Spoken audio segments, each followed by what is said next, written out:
Today we are comparing the original Fender Tone Master Deluxe Reverb amp that's been out for, I don't know, less than a year, very, very cool amp, to the new Blonde Tone Master Deluxe Reverb version, or as we like to call it, the Cooper Signature model. Check it out.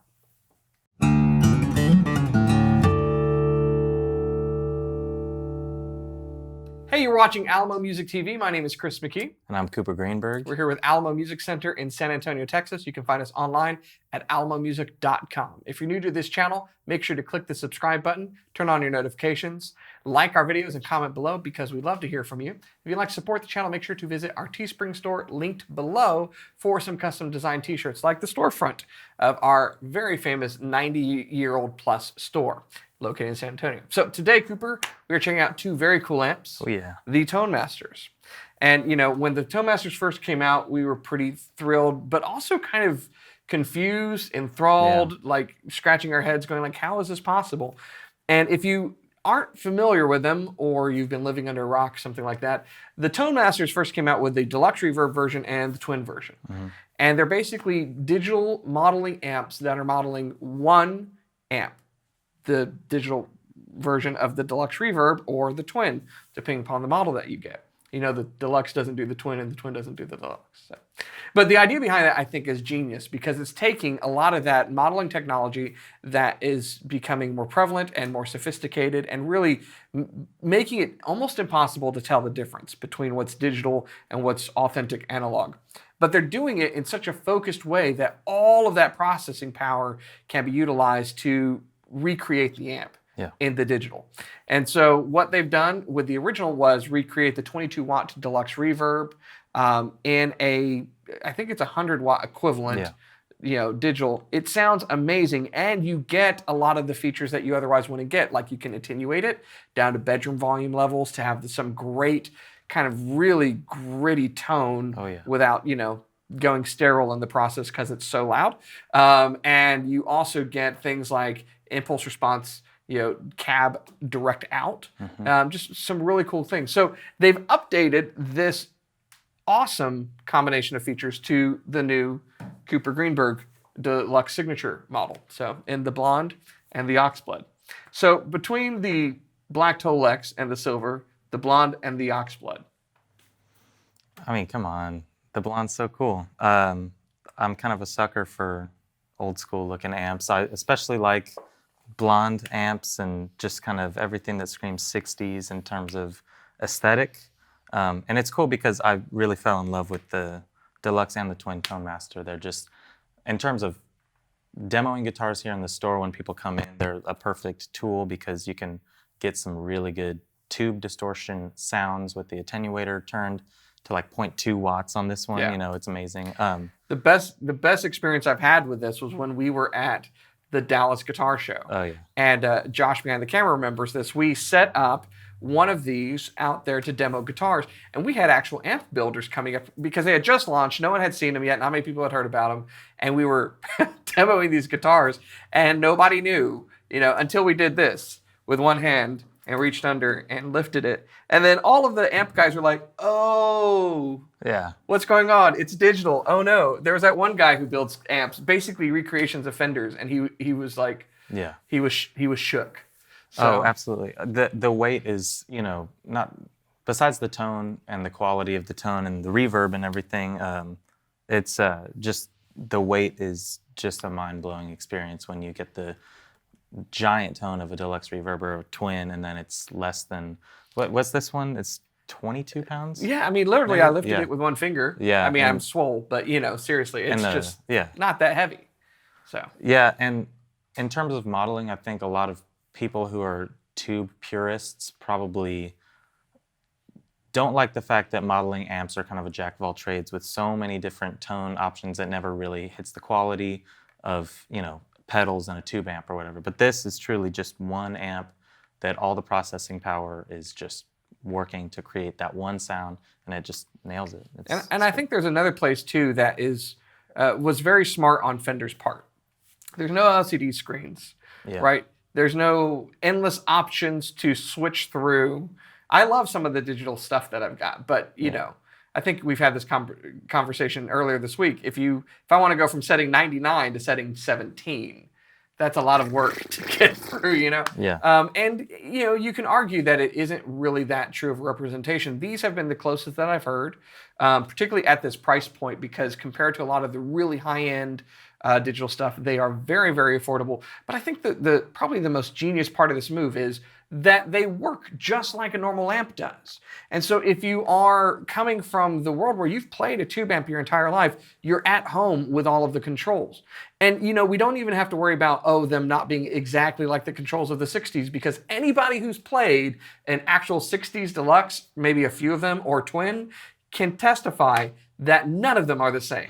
They're all a little bit different as far as where those controls are. You can't go to one and set it and then think 5 on the next one is going to be exactly like 5 on this one. So, you know, but otherwise they work just like a Deluxe does. And I think that is really just, that lowers the bar to access to understanding how the amps work. Yeah. So with the Blonde version, they've done some tweaks. They've adjusted the reverb, for one thing, so that you can have more fine-tune adjustment, particularly at the lower levels of the reverb, which is nice. I didn't complain before, but you know, that's cool. They've taken off the virtual bright cap. This is specific to the Deluxe. So if you aren't aware, the original Deluxe had a bright cap on the vibrato channel. And so what that did is, of course, that brightens the sound. Later amps actually had the switch, and you'll see them on amps from Fender where it's like normal or bright. Well, this recreated the 60s Deluxe just as it was. So virtually, they recreated the bright cap. It's gone virtually in this one. They've virtually removed it. So you don't have the bright cap. What that means is that you've got a little... It's going to handle pedals better, because brightness with pedals can get a little brittle, you know, depending upon what you're putting in front of it. And then the biggest thing, too, is the change of the speakers to go along with the changes in the voicing. So this has a Jensen, not a normal Jensen. That's one of the reasons it's so light, but a Jensen designed specifically for this amp.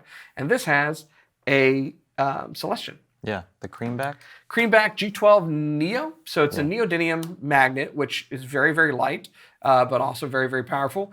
And it's basically a normal G12, but specifically for this. So you're going to have that voice. So the differences are going to be that this is going to sound like your Deluxe, your typical 65 reissued Deluxe, or really the originals is kind of what they've gone for.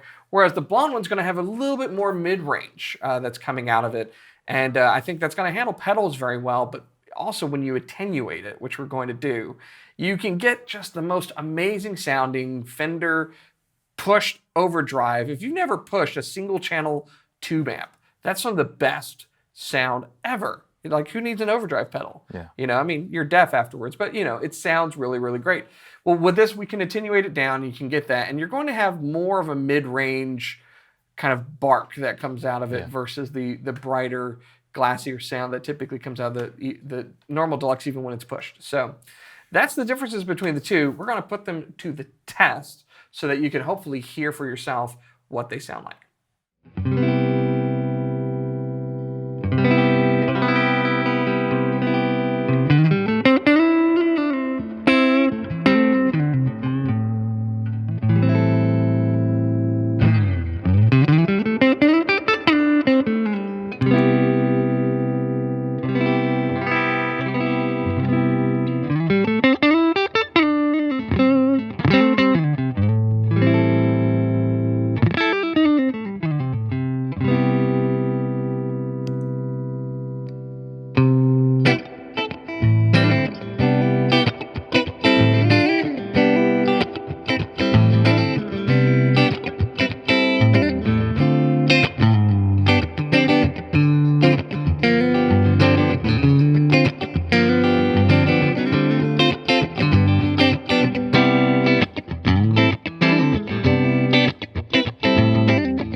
Okay, so there you go. Cooper, your favorite is? The blonde. He likes his signature model better. What do you think about that? I think that we can hear a subtle difference, but a big thing for amps for me is the aesthetic, and that makes me very basic and not very respectable. But if I was gonna choose, because they're priced the same, right? Yeah, I believe so, or they're pretty darn close to it. Yeah, very close, if not the same. You should check alamomusic.com for the pricing because it's subject to change anyway. In fact, the more these sell, the more likely they're going to go up in price. So you should get them now. So the thing is, recently we've received some beautiful, like kind of one-off limited edition amps from Fender. Tube amps. We got Blues Juniors, and we got a Pro Junior. And the really cool bass breaker. Oh my God, alligator bass breaker. Cool Yeah, stuff. so we got some really cool stuff, and they're amps that we all know and enjoy. And obviously, if you play Hot Rod Deluxe like me, it's always cool to see like a tan, a cream, like very interesting colors, because it makes it feel a little more special maybe than just your typical, silver face. But I do love the blonde. I'm probably partial to Celestians too, just in general, but they're both awesome. I've played this Deluxe Tone Master like so many times just being in the store. So they're really great amps. I like the blonde. Yeah, it's funny. I think years ago I was resistant to digital amps, particularly for like being at home or something. Yeah. And it's funny, and put that in context, because for years I played on stage without an amp at all. It was completely digital. But when I sat down to just play, I wanted an amp, and I wanted a tube amp. And so for even home use, I looked at a lot of the digital stuff, said that's great. But if I'm going to buy an amp, I want something that's a tube amp. And now it's almost reversed. Now I play on stage live with a very expensive tube amp. And at home, I want one of these. I don't have one yet, but I want one. And now I got to choose between the blonde.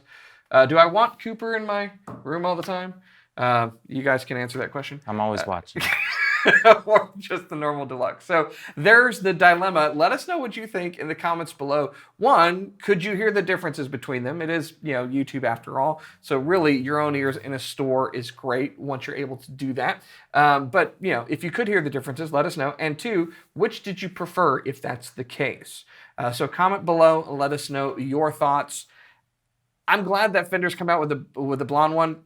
Part of me is a little disappointed that we don't have more than a Deluxe and a Twin at this point. So I will just go ahead and put that out there. I think it'd be really cool if the next thing Fender did with the Tone Master technology is go back and redo some of the 50s tweed ones, like a Bandmaster, with some like neodymium, like a 3x10 offset configuration that just screams. That would be really cool. So, I'm sure they'll watch this video and go, we're going to get right on it. Anyways, let us know also below in the comments what you would like to see next from Fender when it comes to the Tone Master amps, and let the internet speak, and its will be done. Maybe we can have it take place. So if you are new to our channel, make sure that you have hit that subscribe button. We appreciate it. Turn on those notifications so that you get alerted whenever a new video comes out, and like our videos by clicking on the thumbs up button. And like I said, comment below.